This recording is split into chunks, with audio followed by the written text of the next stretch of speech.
예, 다니엘서 8장 13절, 14절, 우리 두 절만 합독을 해보겠습니다.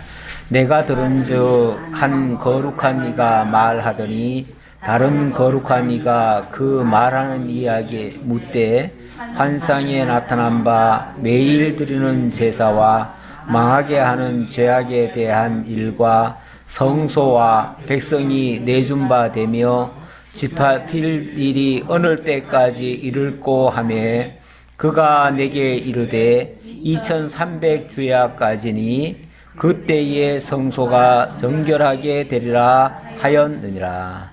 아멘.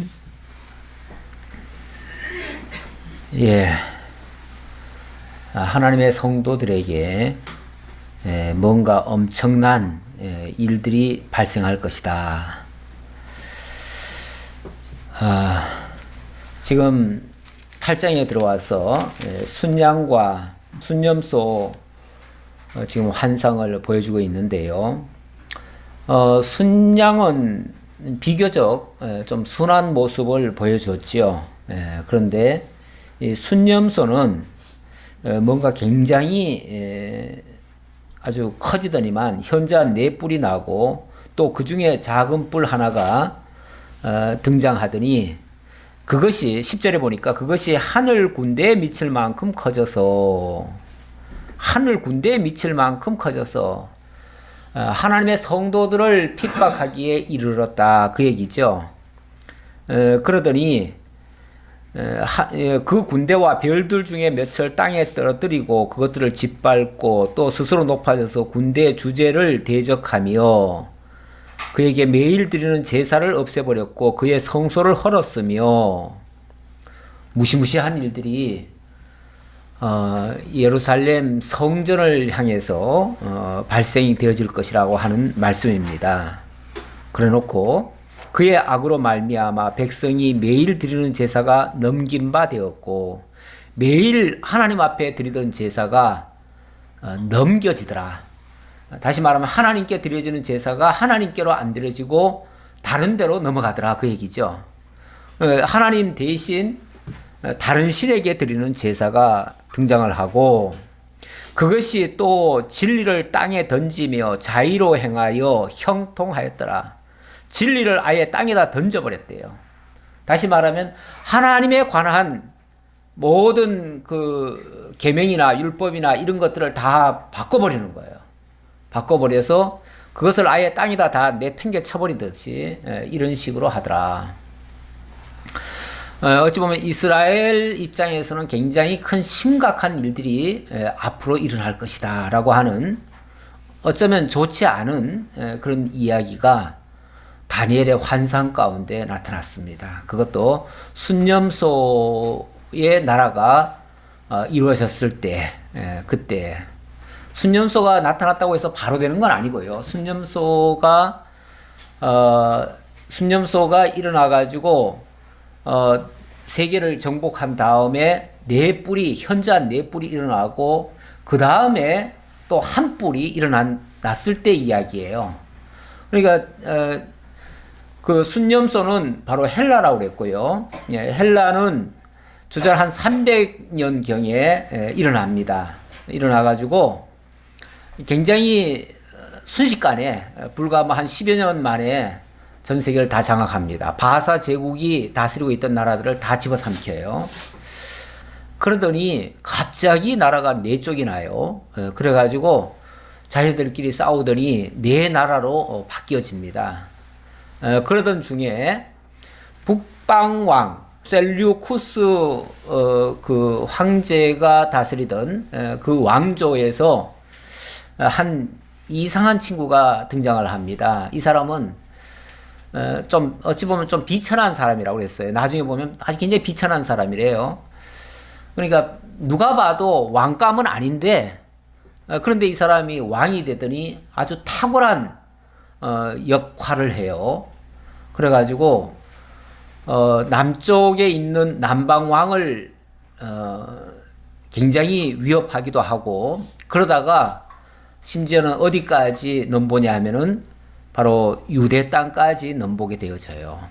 그 전까지는 유대 땅은 어느 한쪽에 완전히 복속되거나 그렇게 되지는 않았었는데 이때 완전히 안티오쿠스 에피파네스인데요. 이 사람에게 짓밟히게 되어집니다. 짓밟히게 된 동기는 남북 전쟁이 일어났는데 북쪽에 안티오쿠스가 남쪽에 톨레미 왕국이죠. 그 톨레미 왕국과 이제 전쟁을 하는 중인데 이 유다가 중립을 좀 못 지킨 것 같아요. 중립을 못 지키고 이 남쪽의 애굽 편을 은근히 좀 들어줬던 것 같아요. 그런데 이 에피파네스가 남쪽에 침공하러 왔다가 실패를 했어요. 실패를 하고 나니까 그 보복을 지금 유대에다가 갖다가 퍼붓는 거예요. 성전에 들어와 가지고 1차적으로 한 일은 일단 제사 폐지시켜버리고 그 다음에 돼지피를 갖다 뿌려버리고 그리고 제사장을 죽입니다. 그리고 하나님께 드리던 매일 드리던 제사를 폐지를 시키고 제우스 신에게 제사를 드리게 합니다. 그래서 이제 완전히 제사의 대상이 바뀌어 버리는 거죠.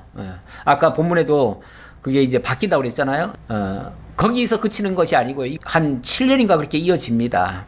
그러면서 그 중간에는 한 7년 중에서 한 3년 반쯤 지났을 때는 그때는 무슨 일까지 하냐면은 이제 너희들에게 제사를 허용하겠다. 그러니까 너희들 성전에 와서 다시 제사 드리라. 그래가지고 전부 다 성전으로 끌어모읍니다. 제사장들을 다 오라고 해가지고 끌어모아놓고는 3일에 걸쳐서 거기 안에 있는 제사장들 다 죽여버립니다. 이렇게까지 합니다. 아주 잔인할 정도로. 그렇게까지 하니까 그 당시에 활동했던 제사장이 누구냐면은 이 가짜 제사장이에요. 그러니까 그 권력에 의해서 세워진 그런 제사장인데 그 제사장을 이제 노 제사장 마따디아라는 노 제사장이 너무 화가 나가지고 도저히 견딜 수가 없죠. 자기는 이제 이미 은퇴를 했지만은 그러나 가짜가 등장해가지고 막 하나님 대신 엉뚱한 데다 제사를 드리고 막 이렇게 하니까 그가 일어나가지고 그 제사장을 죽여버립니다. 죽여놓고는 산으로 도망을 가요. 도망을 가서 이제 잡으러 오는 사람들과 이제 그 결사항전을 하다가 결국은 죽습니다. 죽고 나서 그의 아들이 누구냐면은 유다 마카비라고 합니다. 그 유다 마카비가 아버지가 이제 그렇게 하다가 죽으니까 내가 대신 싸우겠다 하면서 군대를 조직합니다. 군대를 조직해가지고 정면으로 그들과 대항을 해서 싸우는데 이 전쟁이 굉장히 오래 갑니다. 오래 가다가 7년 후에 드디어 예루살렘 성을 빼앗습니다. 그러니까 일단 제사는 회복을 해요. 그런데 거기서 끝나는 게 아니에요. 계속해서 그 전쟁이 이어지죠. 한 70년 후에 가서 한 80년간인가 그 하스몬 왕조가 이어져 갑니다. 이어져 가긴 하는데 계속 전쟁이죠. 뭐 전쟁이고. 자, 내가 들은즉 오늘 본문입니다. 내가 들은즉 한 거룩한 이가 말하더니 다른 거룩한 이가 그 말하는 이에게 묻되 환상에 나타난 바 매일 드리는 제사와 망하게 하는 죄악에 대한 일과 성소와 백성이 내준 바 되며 매일 드리는 제사가 이제 폐해지고요. 또 이 성소와 백성이 내어준 바 되었다. 그러면서 짓밟혔는데 짓밟힐 일이 어느 때까지 이를꼬 하매 그가 이르되 2300주야까지니 그때의 성소가 정결하게 되리라. 2300주야가 될 것이다. 2300주야란 말은 그냥 2300일이란 얘기예요. 2300일이란 얘기고 1년이 365일이죠. 이제 2300에서 나누기 365일을 하면 약 7년 가까이 됩니다. 7년 정도 됩니다. 그래서 이때를 이런 이제 짓밟히는 기간이 한 7년이 된다. 그 얘기예요. 그 얘기. 그래서 실제 역사는 어떻게 됐느냐 하면은 주전 171년에 제사장 오니아스가 죽게 됩니다. 그 당시 제사장이 오니아스였는데 이 오니아스가 이제 죽게 되는 그 과정을 조금 보면요 굉장히 안타까워요. 오니아스 제사장의 동생이 있는데 이 사람이 나라가 이제 막 혼란하니까 자기가 권력을 잡고 싶어가지고 그 당시는 유대는 제사장이 거의 뭐 왕이 없으니까요. 제사장이 이렇게 다스리던 시대라고 말할 수 있는데 그러니까 제사장이라고 대제사장이라고 하는 것은 곧 왕과 같은 역할을 하는 거예요. 그런데 동생 이름이 요수아입니다. 요수아인데 이 사람이 그 헬라 편에 서가지고 헬라식 이름으로 싹 바꿉니다. 옛날에 왜 우리나라가 일본이 와가지고 막 이렇게 우리나라를 지배하니까 우리나라 사람들이 일본식으로 이름을 막 바꿨지요. 그런 식으로 이름을 뭐라고 바꾸냐면 야손이라고 바꿉니다. 그 야손이라는 이름은 헬라식 이름이에요.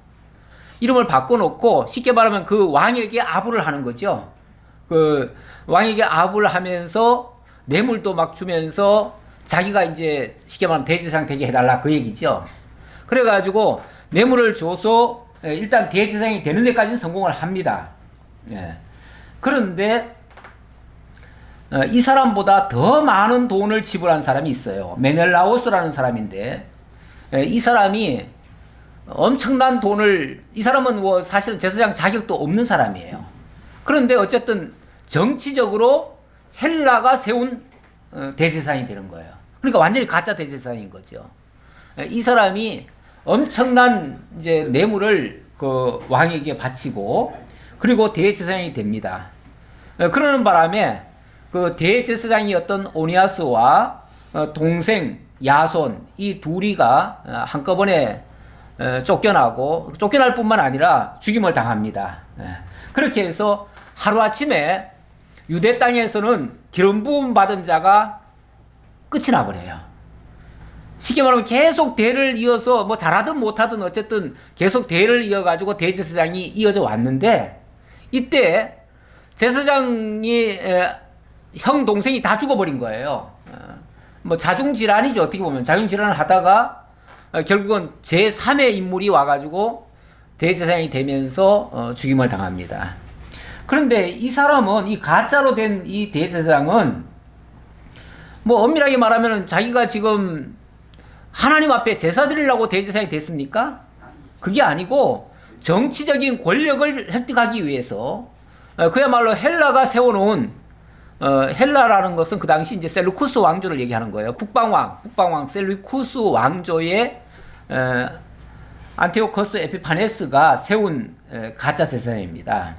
그 사람이 이제 제사를 드리게 되죠. 되는데 제사를 드리는데 완전히 엉뚱한 제사를 드립니다. 무슨 제사를 드리냐면 제우스 제사를 드리게 하고요. 성전 제사와 성전에서 이제 하나님께 드리는 제사와 예물 바치는 것은 금지를 합니다. 그리고 십계명을 변개하고 십계명을 싹 바꿔요. 완전히 정반대로 바꿔버려요. 정반대로 바꿔놓고 그리고 이 명령을 따르지 않는 자는 사형에 처한다라고 하는 포고령을 내립니다. 그러니까 뭐 다 죽는 거죠. 죽어요. 그 십계명 에피파네스가 세워놓은 십계명을 제가 한번 열거해 볼게요. 첫 번째는 유대인들도 이방인들의 간섭을 따를 것. 이제 헬라 문명을 따르라 그 얘기죠. 헬라 문명을 따르라 그 얘기고. 두 번째는 성소에서 번제와 희생제물을 드리지 말 것. 세 번째는 술을 봉헌하는 따위의 예식을 하지 말 것. 네 번째는 안식일과 기타 축제일을 지키지 말 것. 다섯째는 성소와 성지자들을 모독할 것. 성지자들이 다 부패하니까 저 부패한 자들 다 내쫓아야 된다 이런 식이겠죠.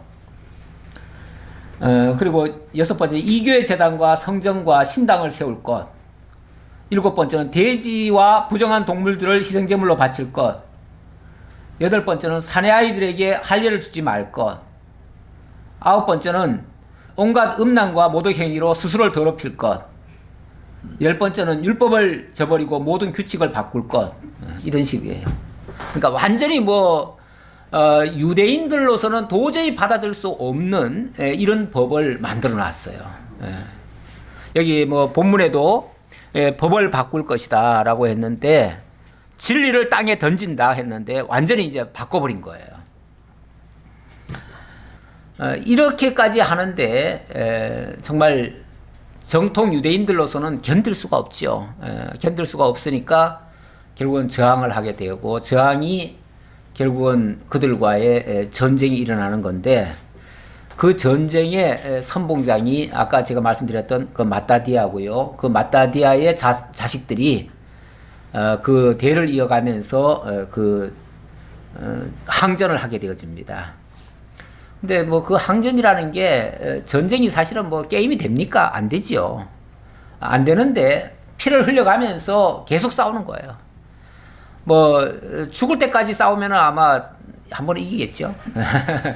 뭐 인디안들의 기우제라는 게 있어요. 인디안들의 기우제는 아주 너무 효험이 좋습니다. 기우제 드리면 반드시 비가 와요.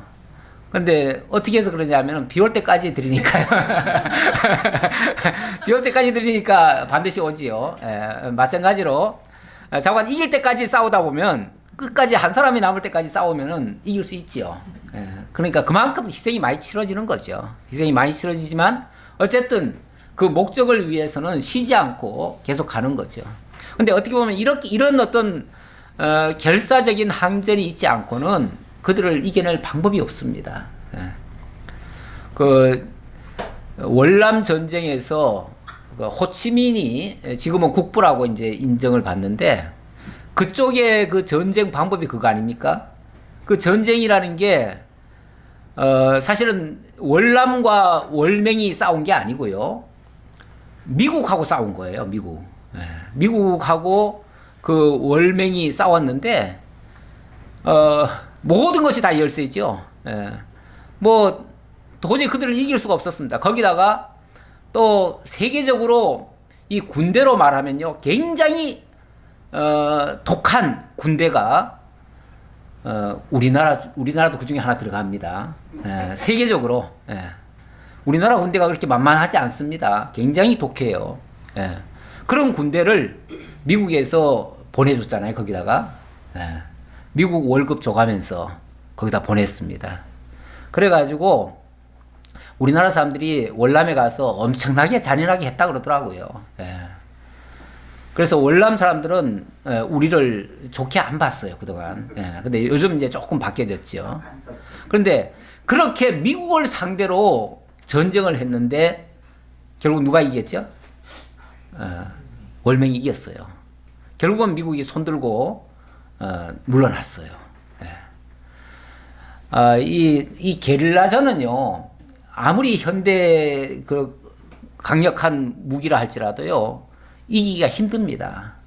그래서 뭐 탈레반 이런데 아프가니스탄 여기서도 미국이 뭐 이겼다고 말을 하지만 실질적으로 온전히 이기지 못했습니다. 아직도 언제까지 갈지 몰라요. 그들은 끝까지 이길 때까지 가요. 그들의 이 작전은 그렇습니다. 한 사람이 남더라도 항복을 하지 않습니다. 사실 북한도 나중에 만약에 무슨 일이 있으면 그렇게 나올까봐 겁나요, 사실은. 북한도 그런 식으로 훈련을 시켜놨거든요.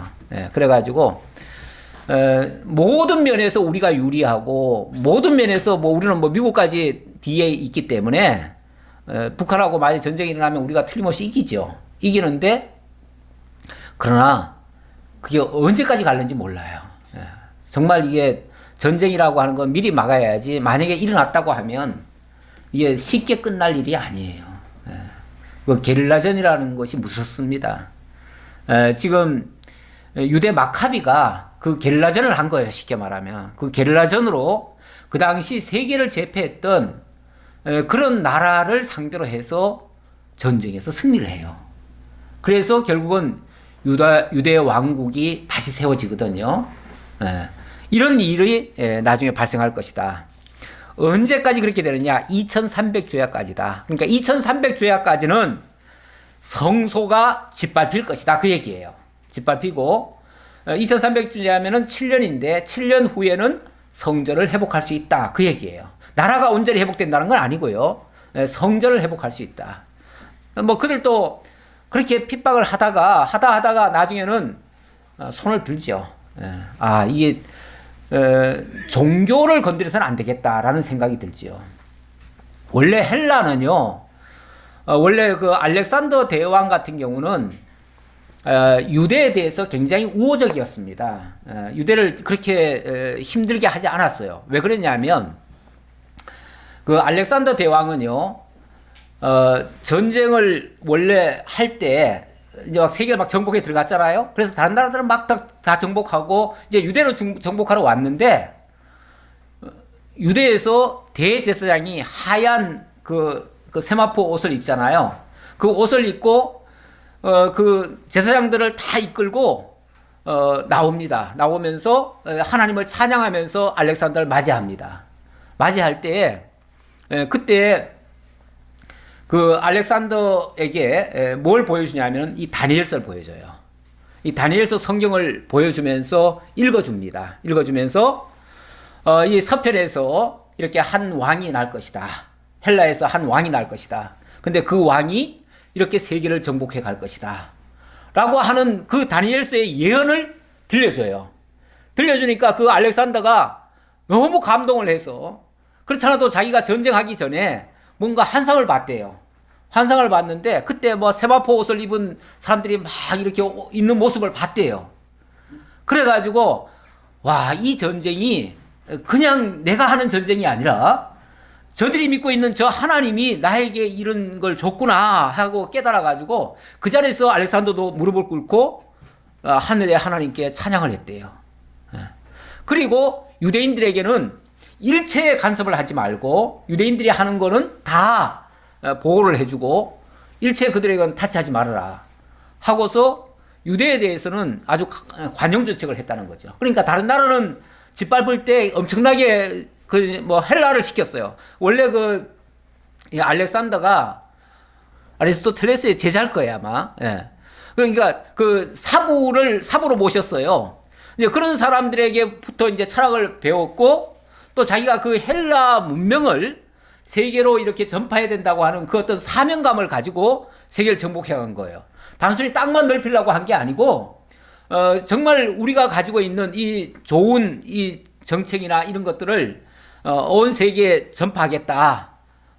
글자도 전파하고 문명을 전파하겠다라고 하는 어떤 그런 사명감을 가지고 했던 거예요. 그래가지고 가는 데마다 무력으로도 이겼지만 벌써 정신적으로 그들을 지배를 한 거예요. 그래가지고 어느 나라든지 이 알렉산더를 받아들인 거예요. 그냥 받아들이니까 쉽게 정복이 된 거예요. 네. 근데 단순히 막 무력으로 무자비하게 잡아 죽이고 이런 식으로 하면은 그렇게 정복이 쉽게 안 되지요. 저항을 하기 때문에. 그랬는데 나중에 이렇게 아까 알렉산더는 340년인가 그때 경이고요. 이거는 지금 165년인가 그래요. 그러니까 한참 지났지요. 한참 지난 다음에 이렇게 셀루키우스 왕조에서 이상한 친구가 하나 등장해가지고 지금 이런 짓을 하는 거예요. 이거는 전혀 하나님의 역사를 알지 못하는 자가 정말 이런 짓을 하는 것이다. 그렇게 보시면 되겠습니다. 15절 나 다니엘이 이 환상을 보고 그 뜻을 알고자 할 때에 사람 모양 같은 것이 내 앞에 섰고 내가 들은즉 을레강 두 언덕 사이에서 사람의 목소리가 있어 외쳐 이르되 가브리엘아 이 환상을 이 사람들에게 깨닫게 하라 하더니 이 가브리엘은 천사장이에요. 천사장인데 천사장 보고 뭐라 그러냐면은 지금 이제 다니엘은 환상으로 보고 있는 중인데 갑자기 가브리엘한테 하나님의 명령이 떨어진 거예요. 가브리엘아 네가 이 사람들에게 이 내용을 알려줘라 그 말이죠. 알려줘라. 그걸 설명해줘라 그 말이죠. 하더니 그가 내가 선 곳으로 나왔는데 그가 나올 때 내가 두려워서 얼굴을 땅에 대고 엎드리매 그가 내게 이르되 인자야 깨달아 알라 이 환상은 정한 때 끝에 관한 것이니라. 이 환상은 앞에서 보여준 그 환상은 하나님이 정한 때 끝에 관한 것이다. 그가 내게 말할 때 내가 얼굴을 땅에 대고 엎드려 깊이 잠들매 그가 나를 어루만져서 일으켜 세우며 이르되 그가 말할 때 내가 얼굴을 땅에 대고 엎드려 깊이 잠들었다. 이거는 한마디로 기절했다 그 말이죠. 기절했다. 예. 그랬더니 이제 이 가브리엘이 깨웁니다. 일으켜 어루만지면서 다시 이제 정신을 차리도록 그렇게 합니다. 일으켜 세우며 이르되 진노하시는 때가 마친 후에 될 일을 내가 네게 알게 하리니 이 환상은 정한 때 끝에 관한 것임이니라. 진노하시는 때가 마친 후에 될 일, 이렇게 얘기합니다. 진노하시는 때가 마친 후에 될 일. 일단 진노하시는 때는 언제죠? 바벨론 시대. 그렇죠. 바벨론 시대죠. 지금 이스라엘 민족이 하나님의 진노 아래 들어가 가지고 지금 바벨론에 포로 잡혀 와 있는 상태예요. 그러니까 이게 지금 진노의 때거든요. 근데 이 진노의 때가 끝나고 난 다음에 되어질 일이다 그 말이죠. 되어질 일인데 그 일에 대해서 지금부터 알게 하겠다. 그러니까 지금부터 이제 얘기할 내용은 당장 될 일이 아니고 일단은 하나님의 진노의 때가 끝난 다음에 될 일이다 하니까 일단은 이스라엘 민족이 하나님의 진노에서 벗어나요. 벗어난다는 말은 다른 말로 뭐죠? 회복이죠, 회복. 회복된 다음에 그래서 이스라엘 민족이 다시 고국으로 돌아간 다음에 거기서 나라를 다시 이제 회복을 하지요. 그런 다음에 한참 있다가 이제 끝에 관한 일이라고 했으니까 한참 더 가는 거예요. 한참 더 가고 무슨 끝에 이런 일이 있을 것이다. 그 얘기예요. 그러니까 지금 당장 될 거는 아니다. 라는 뜻이에요. 자, 그러면서 지금부터 설명을 하는 겁니다. 저는 지금 사실은 앞에서 이야기를 하면서 이 설명을 미리 땡겨가지고 제가 좀 드렸어요. 그래가지고 어찌 보면 목사님이 다 얘기해놓고 뭘 또 얘기를 하나 싶은데 지금 이 해석은 지금 천사가 해주는 해석이에요.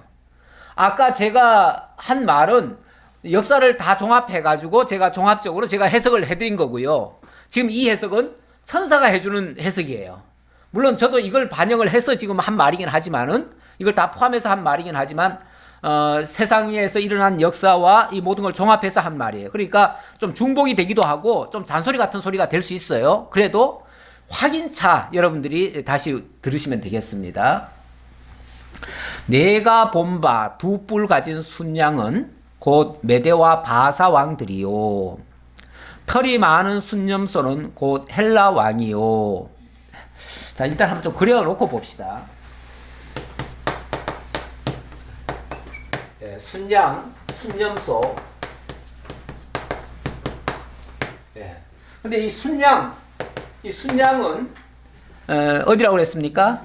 메대와 바사 왕. 그러니까 메대와 바사를 얘기한다고 말이죠. 지금으로 말하면 페르시아입니다. 페르시아 제국, 이란. 우리말로는 이란. 그 다음에 털이 많은 순념소는 헬라 왕이요. 헬라.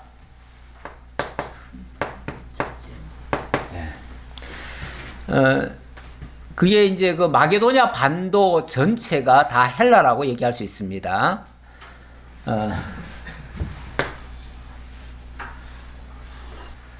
여기가 마게도냐입니다. 마게도냐고 여기가 이제 그리스입니다.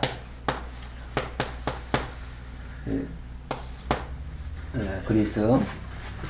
그러니까 여기를 이 그리스를 이제 헬라라고 하죠. 헬라라고 하는데 여기가 이제 전체가 다 마게도냐 반도고 그렇습니다. 원래 알렉산더는 마게도냐의 왕입니다. 그런데 이제 전체로 쳐가지고 헬라라고 얘기를 하는 거죠. 그의 두 눈 사이에는 있는 큰 뿔은 곧 그의 첫째 왕이요. 첫째 왕이 나오고요. 첫째 왕. 첫째 왕. 뭐 눈이 두 눈 사이에 큰 뿔이 있다 그랬죠. 굉장히 뿔이 크다고 하는 것은 그 권세가 크다 그런 얘기예요.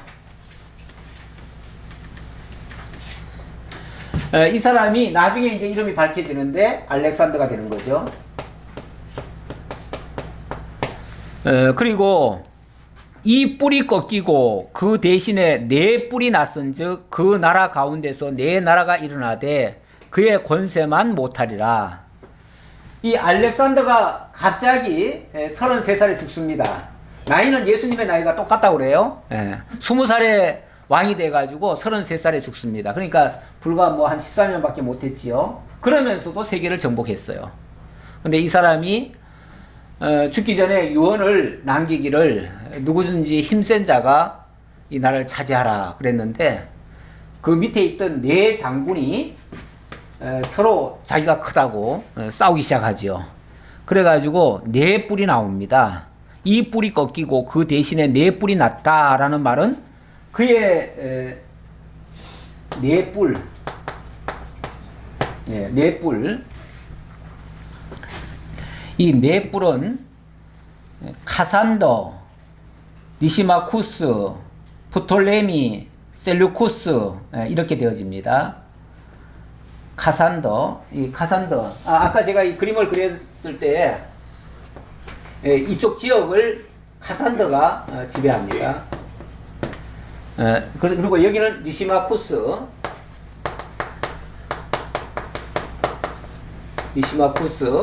그 다음에 이쪽, 이 동쪽, 이쪽은 전부 다 셀루쿠스. 그 다음에 여기는 이 밑에 이집트죠. 이집트 여기는 탈레미, 프톨레미라고도 하고 그냥 탈레미라고도 하고 그렇습니다. 프톨레미.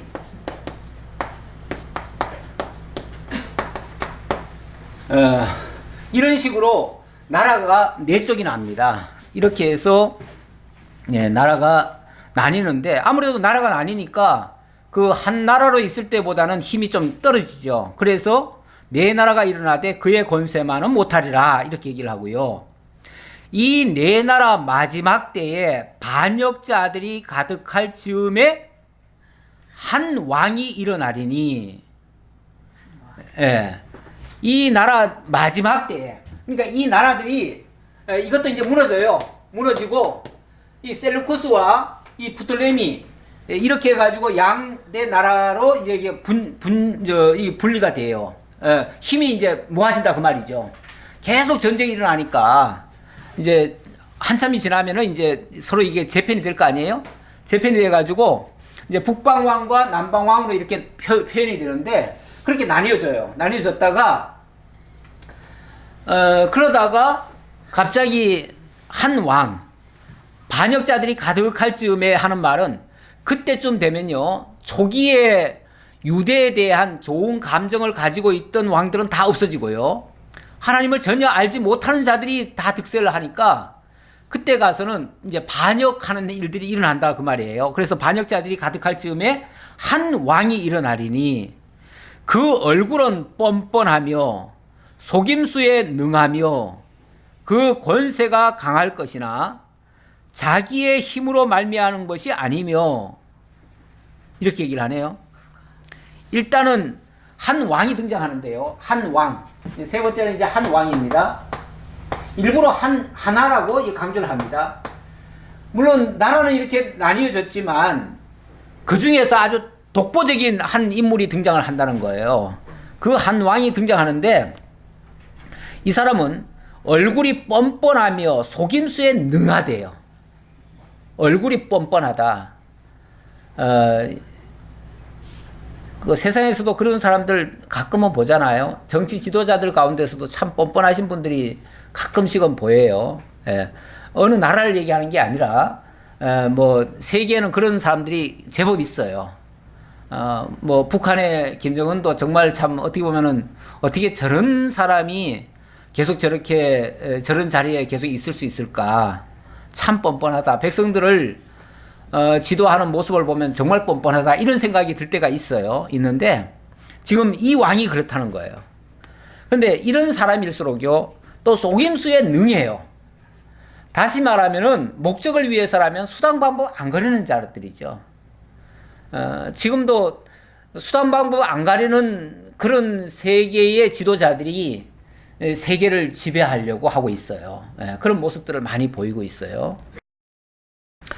그 권세가 강할 것이나 그렇게 하다 보니까 아무래도 뭐 수단 방법 안 가리다 보니까 세계를 제패하는데도 굉장히 유리하고, 어쨌든 그 나라가 커지는 거는 당연합니다. 그렇게 되다 보면 커질 수 있어요. 커질 수는 있는데 그게 결코 옳은 방법도 아니고 그렇게 해가지고 정말 길게 가지도 못해요. 예. 여기 본문에도 그렇게 나옵니다. 자기의 힘으로 말미암은 것이 아니며 그가 장차 놀랍게 파괴 행위를 하고 자의로 행하여 형통하며 그렇게 하는 것이요 세워가는 일이 아니라 무너뜨리는 행위들이에요. 지금 뭐 정치 이런 건 떠나서 이 세계 저 환경이라든지 이런 걸 보면 지금 정말 심각한 때입니다. 지금이 심각해요. 기후가 지난 한 만여 년 동안에 변화된 그 온도 그 변화 수치가 지금은 불과 한 10여 년 사이에 그렇게 만들어지고 있대요. 앞으로는 몇 년 사이에 그 정도의 속도로 이 기후가 바뀐대요. 이렇게 바뀌어지면 앞으로 진짜 불과 몇십 년 후에는 더 이상 이 제어할 수 없는 상태까지로 갈 수가 있대요. 이거는 정말 심각하거든요. 이렇게 이거를 지금 진작 알고 파리 기후 협약이라는 게 만들어졌어요. 그래서 거기서 우리 더 이상 이런 식으로 계속 가다가는 우리 지구는 이제 공멸이다. 이제 정말로 이대로 정말 이상 기후에다가 이상 현상 때문에 더 이상 살아갈 수 없는 곳이 될 것이다. 이제 북극도 다 녹아버리고 그러면 자연히 바다는 더 높아지고 그러면 육지는 묻히고 이게 1도 차이가 굉장하더라고요. 엄청나게 그렇게 차이가 나더라고요. 그런 식으로 바뀔 것이다. 그러니 빨리 이제 탄소 배출량도 줄이고 우리 같이 하자. 그래서 각 나라가 조금이라도 좀 절약을 해보자. 그래가지고 협약을 맺었어요. 협약을 맺었는데 거기 일본으로 깬 사람이 누구죠? 대단하신 양반이에요. 미국에서 그걸 깨버렸어요. 우리는 탈퇴한다. 그거는 우리나라 산업에 유익하지 못하다. 우리가 왜 경제활동 손해봐가면서 그 짓 하냐. 우리는 안 한다. 직격탄 맞은 게 알래스카잖아요. 예. 그런데 거기서 제일 그렇게 많이 일으킨 나라는 실제로 피해를 별로 안 봐요. 왜 그러냐면 그 지리적으로 그쪽은 괜찮은 지역이에요. 괜찮은 지역인데 그것 때문에 피해는 어디가 많이 보냐면 지금 현재 가난하고 지금 현재 못 사는 나라들 이런 나라들이 직격탄을 맞아버려요. 그러면 정말 그런 나라들은 엄청나게 정말 사막은 더 사막이 돼버리고 바다는 더 깊은 바다가 돼버리고 이렇게 되니까 지구 환경이 완전히 바뀌어져 가지고 정말 지금도 못 사는 나라들은 점점 더 못 사는 진짜 그야말로 다 죽어가는 그런 상태에 빠질 건데 그거는 우리 알 바 아니다. 우리는 우리만 잘 되면 된다 이거죠. 그런데 그런 모습을 뭐라고 그러냐면 뻔뻔하다 그래요. 뻔뻔하다 그러는데 난 누구라고 그러지 않았어요.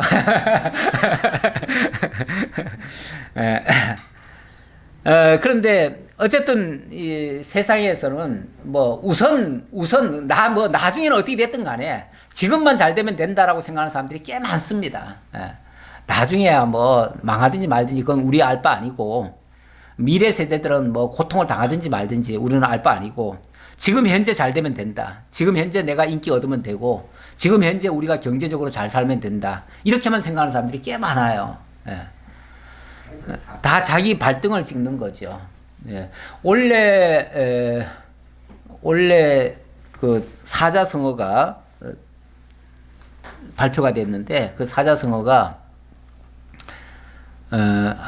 무슨 조라 그러는데 그러니까 양두의존가 그래요. 그러니까 머리 두 개인 새,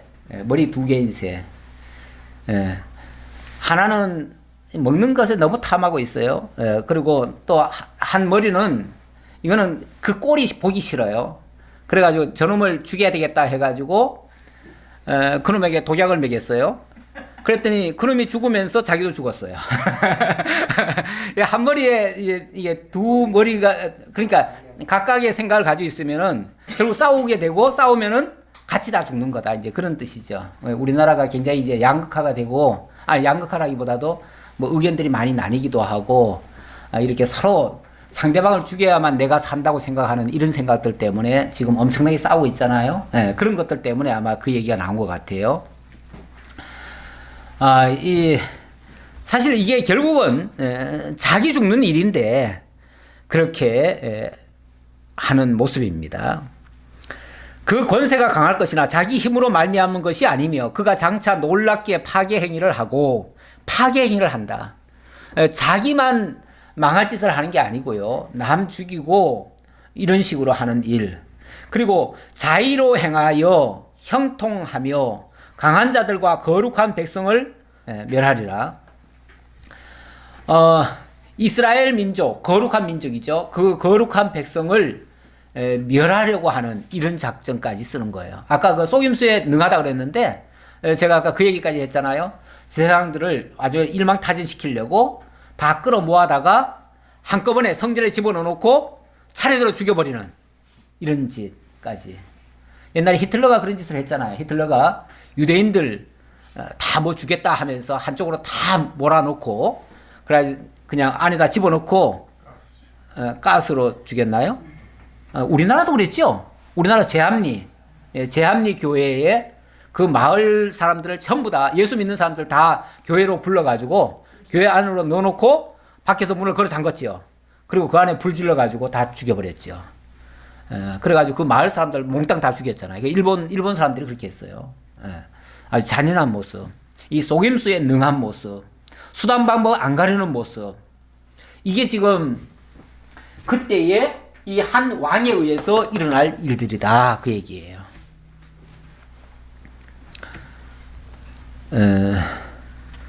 그가 깨를 베풀어 제 손으로 속임수를 행하고 마음에 스스로 큰 채하며 또 평화로운 때에 많은 무리를 멸하며 또 스스로 서서 만왕의 왕을 대적할 것이나 그가 사람의 손으로 말미암지 아니하고 깨지리라.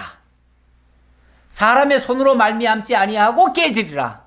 근데 이렇게 잔인무도한 짓을 서슴지 않고 하다가 어느 날 갑자기 이놈이라고 제가 표현해도 되나요? 이 사람이 갑자기 죽는다는 거예요. 갑자기 죽어요. 뭐 일설에 의하면은 이 사람이 그 아까 제사장들을 막 죽이고 막 그런 일을 했잖아요. 그리고 뭘 했는데 갑자기 뭐 창자가 뭐 꼬였다든가 터졌다든가 뭐 어쨌다든가 해가지고 갑자기 죽었대요. 나중에. 그래서 사람의 손을 대지 않고도 죽어버리는 그런 결과가 이제 만들어지게 되는 거죠. 하나님이 계속 그렇게 악하게 나가면은 끝까지 놔두지는 않아요. 끝까지 놔두지는 않고 어느 순간까지는 하나님이 뭐 정한 일이니까 놔두고 그때가 지나면은 하나님이 반드시 심판을 하게 되는 그런 모습이죠.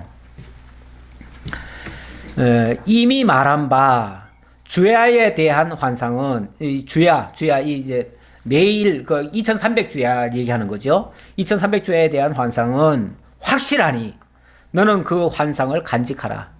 이것이 이대로 이루어질 것이 틀림없다 그 말이죠. 틀림없으니까 이걸 뭐 하라고요? 간직하라. 이거를 기록해 가지고 후대 사람들로 하여금 알게 해라. 그래서 이거를 지금 기록한 거예요. 사실 뭐 좋은 얘기만 쓰고 싶지 나쁜 것까지 다 기억하고 알고 싶지는 않을 수도 있어요. 원래 불긴하거나 이런 것들은요, 의도적으로 오늘 기분 나쁜 거, 재수 없는 거 봤어. 그리고 그냥 덮어버릴 수도 있어요. 그런데 이걸 확실하니까 이걸 간직해라. 그러면서 이는 여러 날 후의 일임이라 하더라. 이게 당장 일어날 건 아니고요. 주전 한 165년경 이때 일어날 일이니까 지금 이 예언을 한 때는 언제입니까? 주전 그렇죠. 538년에 다리오 왕이 이제 등극을 했거든요. 바로 그때 일어난 얘기잖아요. 그때 환상을 본 거니까. 이 538년에서부터 165년이면은 한 400년 후에 될 일이잖아요.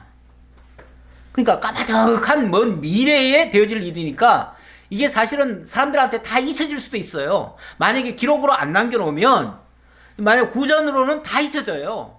그런데 이 다니엘서가 기록을 해놨기 때문에 나중에 진짜 헬라가 등장했을 때 아까 말한 것처럼 그런 일도 발생하고요. 또 그 나중에 또 이런 일도 발생하고 그랬을 때 어떻게 대처할 것이냐라는 하나님의 분명한 뜻을 알게 되는 거죠. 27절 이에 나 다니엘이 지쳐서 여러 날 앓다가 일어나서 왕의 일을 보았느니라. 내가 그 환상으로 말미암아 놀랐고 그 뜻을 깨닫는 사람도 없었느니라. 그렇죠. 이게 뭐 몇백 년 후에 될 일인데 이걸 누가 알겠어요? 이 누가 상상이나 하겠어요? 생각도 못하고 상상도 못하고 이런 나라가 있을 것이라는 자체도 모르는데 솔직히 이때 무슨 헬라라는 나라가 있고 뭐 이런 걸 어떻게 알겠어요? 그런데 하나님께서 가브리엘 천사를 통해서 알려주니까 이런 나라가 있겠구나. 나중에 이런 나라가 세계를 정복하겠구나. 이것까지 아는 거죠. 그런데 이 얘기가 좋은 얘기만은 절대 아니에요. 좋은 얘기 같으면 너무 기쁘고 정말 감사하고 찬양할 일이죠. 그런데 이게 너무 하나님께서는 이스라엘 민족을 지금 해방해 주겠다고 지금 얘기해 놓고는 다시 이런 일이 있을 거라고 얘기하니까 이거는 너무너무 고통스러운 이야기예요. 그래서 그것 때문에 막 고민스러워 가지고 막 끙끙 앓는 거죠.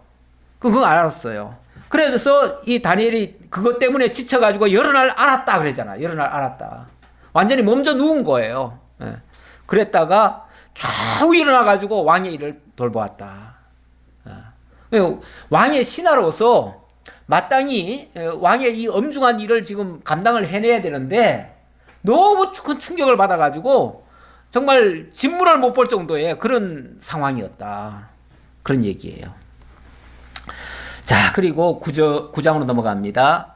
메대 족속 아하수에로의 아들 다리오가 갈대아 나라 왕으로 세움을 받던 첫 해, 곧 그 통치 원년에 나 다니엘이 책을 통해 여호와께서 말씀으로 선지자 예레미야에게 알려주신 그 연수를 깨달았나니 곧 예루살렘의 황폐함이 70년 만에 그치리라 하신 것이니라. 이 다리오 지금 시절입니다. 다리오 시절에 책을 통해서 이 책은 무슨 책이냐면 그 뒤에 나오죠. 여호와께서 말씀으로 선지자 예레미야에게 알려주신 이 말이잖아요. 그러니까 예레미야의 책이죠. 예레미야의 책. 예레미야의 예언책.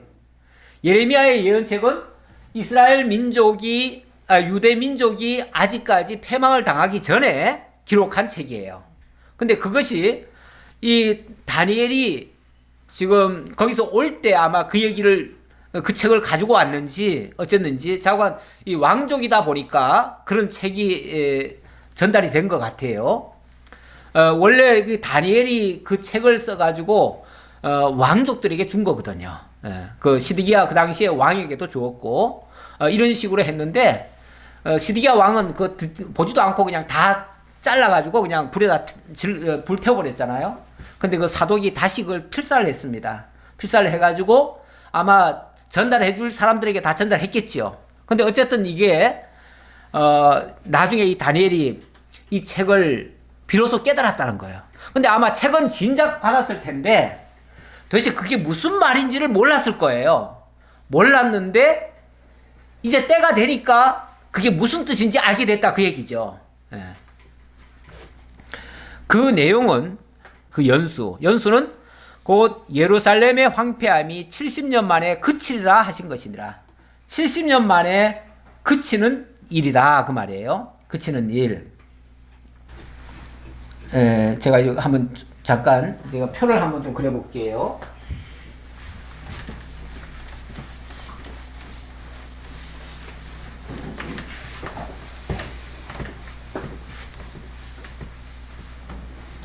유대가 바벨론에 포로 잡혀간 때가 언제죠? 최초로 잡혀간 때가 BC 605년입니다. 이 첫 번째 잡혀간 때 1차 포로 그 다음에 이제 2차 포로 또 잡혀가고 3차 포로는 3차 멸망이죠. 멸망이 언제냐면 586년 586년 이때 이제 완전히 성전이 회파되죠. 이때가 성전 회파입니다. 605년이 1차 포로고요. 자, 그랬는데 유대 민족이 언제 돌아오게 되냐면은 BC 535년에 돌아오게 됩니다. 그러면은 605년에서 535년이면 어떻게 되죠? 70년이죠. 요 기간이 70년이에요. 538년, 아까 제가 538년에 538년에 이제 메데 바사 제국이 세워지잖아요. 메데 바사 제국이 세워지고 그때 이제 칙령이 내려요. 칙령이 내리고 원래 한 2년 후에 고레스가 등장한다고 그랬잖아요. 그래서 536년이 되겠죠. 536년 정도. 이때에 고레스가 쉽게 말하면 너희 이스라엘 민족들은 고국으로 돌아가라 그래요. 돌아가라 해가지고 이스라엘 민족이 돌아오게 됩니다. 그때 이제 535년에 돌아오게 되는 거죠. 1차. 그리고 갈 때도 3차에 걸쳐서 1차, 2차, 3차에 걸쳐서 갔는데 돌아올 때도 1차, 2차, 3차에 걸쳐서 돌아옵니다. 그래서 이것도 갔고요. 그리고 성전은 주전 586년에 1차, 2차 잡아갔는데도 계속 반역을 하니까 바벨론 입장에서 봤을 때 계속 반역을 하니까 이놈들은 도저히 고쳐서 쓸 수 없다. 그러니까 완전히 파괴해야 되겠다 해가지고 완전히 파괴한 것이 성전 파괴입니다. 성전 회파입니다. 그래서 성전을 완전히 회파했는데 이 성전이 언제 건설이 되어지자 하면은 516년 516년에 성전이 재건이 되어집니다. 아니 왜 돌아왔는데 왜 바로 이렇게 안 되느냐? 한 20년간 허공세월을 보내요. 처음에는 돌아와가지고 바로 성전을 지대를 놨죠. 유대인들은 어디를 가든지 제일 먼저 하는 것이요, 자기네들 집부터 짓지 않습니다. 먼저 하나님의 집부터 먼저 챙기죠. 그래서 성전 지대를 먼저 놓고 정말 감격에 하나님 앞에 감사 기도를 드리고 찬양을 하고 정말 기쁨의 잔치를 벌였어요. 그런데 막상 성전을 지으려고 하니까 그 사마리아 사람들이 해방을 놓고 또 이웃 그 나라들이 계속 해방을 놓습니다. 그러다가 고레스 황제가 죽어요. 그러고 나니까 자기 편을 들어줄 사람들이 없어요. 그리고 왕이 바뀌니까 그 다음부터는 노골적으로 성전을 중단시켜버려요. 못 짓게. 이제 자꾸 이제 다른 나라에서 진정을 넣어가지고 저 이스라엘 민족들은 만약에 그들이 성전을 짓거나 뭘 하면은 다시는 왕을 안 섬길 겁니다. 이런 식으로 상소를 하니까 그 말 들어보니까 그럴 듯 하거든요. 그래가지고 성전을 못 짓도록 명령을 내려버리죠. 그랬더니 하나님께서 학개와 스가랴 선지자를 통해서 너희들은 판벽한 집에 살면서 하나님의 집은 이렇게 내버려 둘 수 있느냐 그러면서 당장 산에 가가지고 나무를 잘라다가 내 집을 지어라 이렇게 명령하시죠. 그래서 우리가 아무것도 없는데요, 돈도 없고 아무것도 없는데 그랬더니 금도 내 것이요 은도 내 것이라 그러면서 하나님이 다 줄 테니까 하라 그러는 거예요. 그래서 무작정 그러니까 본국에 허락도 없이 성전 재건 작업이 들어갔잖아요. 한 20년간 쉬다가 들어갔어요. 들어갔더니 난리가 났죠. 뭐 주변 나라들이 막 상소를 해가지고 이놈들이 허락도 없이 이렇게 성전을 짓는다고 막 그랬죠. 그때에 이제 상소를 올립니다. 유대에서. 우리가 이 성전을 짓기 시작한 거는 원래 고레스 황제의 명령 때문입니다.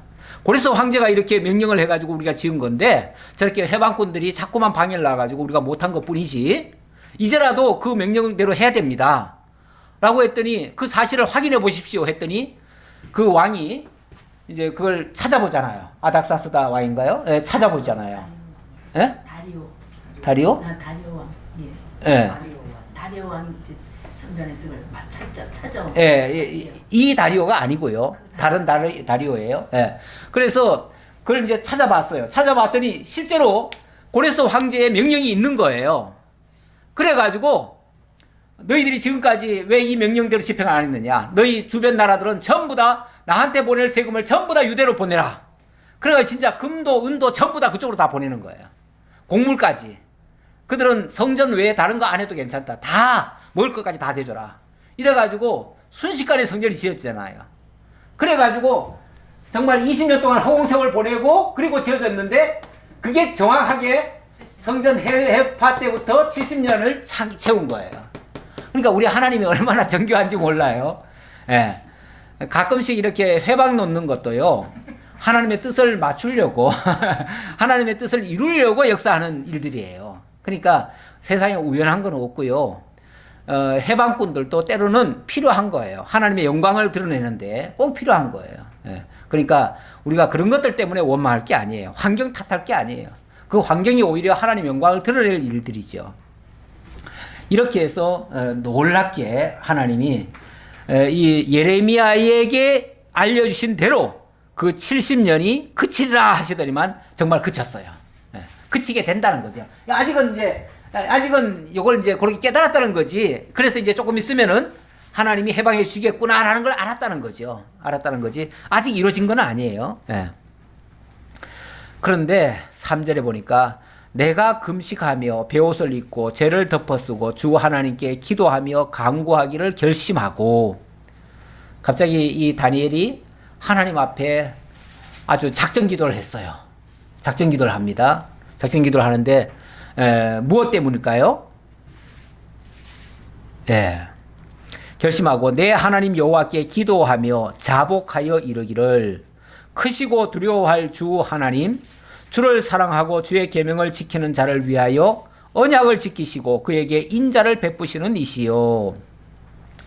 자, 기도의 내용 일단은 먼저 자복부터 했죠. 자복하여 이르기를 크시고 두려워할 주 하나님, 크시고 두려워할 주 하나님, 우리 하나님을 크시고 두려우신 분, 경외할 분 이렇게 이해해도 되겠습니다.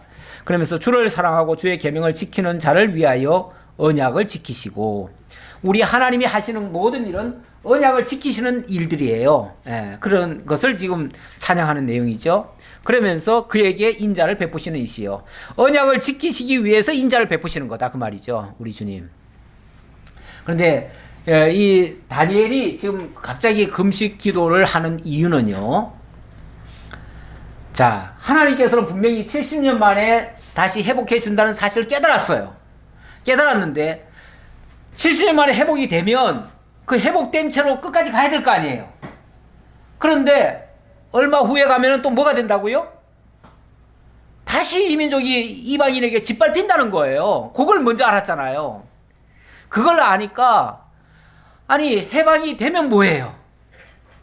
하나님이 회복해 주시면 뭐해요? 또 짓밟힐 건데 이런 생각이 드니까 야, 우리 이게 근본적으로 지금 문제가 있구나. 근본적인 문제. 근본적인 문제는 해결이 안 됐구나. 그 얘기죠. 그 근본적인 문제는 무슨 문제예요? 죄 문제예요. 죄 문제예요. 하나님은 언약하시고 언약대로 70년 만에 돌이키셔요. 그런다고 해가지고 이스라엘 민족이 그러면 죄 문제가 깨끗이 다 해결됐는가? 그게 아니라는 거예요. 그게 아니니까 또다시 이 민족이 또다시 또 무너지겠구나. 그 무너지는 거는 뭐 때문에 무너지냐면은 일찍이 하나님께서 신명기에서 호렙산 언약 또 모압 땅 언약을 주셨잖아요. 그 언약에 보면은 하나님께서 장차 이런 일이 있을 것이고 그때에 하나님을 떠나고 하나님 여호와 목전에 다른 신을 섬기고 이렇게 되어지면 반드시 하나님께서 다시 이렇게 고난을 줄 것이다. 이런 얘기를 하셨어요. 하셨는데 그 언약대로 지금 되어질 거라는 얘기예요. 결론적으로 말하면 결국은 이 모압 땅 언약, 호렙산 언약이 지금 이루어질 거다. 이제 그 얘기인데 어쨌든 이 두 가지, 하나는 회복된다고 하는 기쁜 소식이에요. 그리고 또 하나는 나중에 회복된 후에 나중에 또 이렇게 망한다는 얘기예요. 이게 이제 두 가지 다 들으니까 이게 근본적인 문제 해결이 안 되니까 정말 하나님 앞에 이 백성이 얼마나 큰 죄인인가를 뼈저리게 느낀 거죠.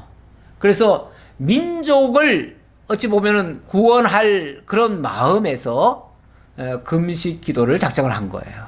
자기 자신을 위해서가 아니라 정말 하나님이 알려주신 그 미래사에 대해서 너무나 끔찍하고, 그래서 원래 뭐 금식을 한다든지 예를 들자면 지금도 뭐 이렇게 특별하게 기도하시는 분들이 있을 수 있잖아요. 있는데 자기의 어떤 목적을 달성하기 위한 목적에서 그런 기도를 한다 그러는 거는 굉장히 이기적이에요. 옳지 않아요. 옳지 않은데 정말 민족을 위해서, 교회를 위해서, 성도를 위해서, 정말 하나님의 나라를 위해서라면 그렇게 하는 것이 또 마땅할 수도 있죠. 그렇게 하는 것이 옳고 의로울 수 있죠. 그래서 정말로 눈물을 흘리고 기도를 하려면은 사랑하기 위해서, 희생하기 위해서, 섬기기 위해서 그렇게 하는 것은 가능하지만 그렇지 않고 자기의 어떤 목적이나 계획을 달성하기 위한 수단으로서 하는 것은 그건 하나님 앞에 떼쓰는 거나 밖에 안 돼요. 그거는 옳은 방법은 아닙니다. 오늘 여기까지 하도록 하겠습니다. 기도하겠습니다. 아버지 하나님 감사합니다. 우리 하나님 저희들에게 너무나 소중한 진리를 통해서 예언의 말씀대로 이루어진 것을 저희들은 확인하고 정말 하나님은 살아계신 여호와이시고 언약대로 이루시는 참 하나님이신 것을 저희들이 깨닫고 지금도 이 악한 세상에서도 우리가 세상을 두려워하는 것이 아니라 오직 하나님만을 경외하며 하나님의 말씀에만 순종하기를 작정하고 그렇게 살아가도록 인도해 주옵소서. 함께 주오심을 감사드리옵고 예수님의 이름으로 기도합나이다. 아멘.